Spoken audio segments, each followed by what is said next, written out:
la particularité d'être des forestiers sur l'eau. C'est une activité quasiment unique au monde. C'est une machine qui vient tout simplement couper les arbres sur pied, sans perturbation du lit du lac, c'est-à-dire qu'il n'y a aucun arrachement, qui vient les ramener à la surface. Le bras peut descendre jusqu'à 24 mètres de profondeur.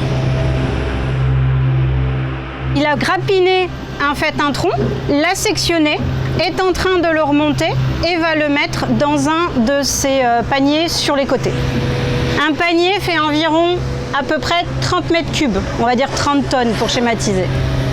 L'idée, c'est que vous avez une ressource perdue, engloutie d'une forêt morte. Pourquoi ne pas la valoriser plutôt que d'aller sur la forêt tropicale vivante, sachant qu'on sait qu'il y a des problématiques liées à la déforestation, les problèmes de pluie de carbone, etc., alors qu'on a cette ressource qui est là et qu'on est capable de réemployer.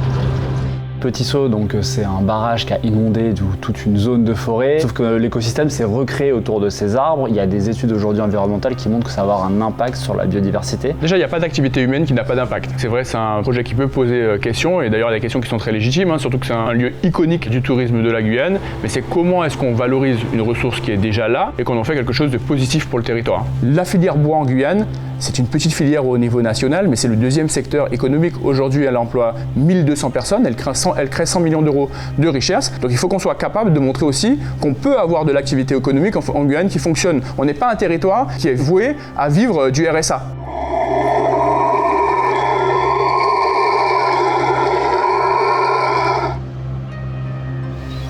Alors moi je comprends le besoin d'une économie, mais en fait il faut savoir quelle économie on veut. Ici par exemple, sans que ce soit un musée, il y a notamment une économie sur l'écotourisme, qui est aujourd'hui piétinée par l'économie de la biomasse.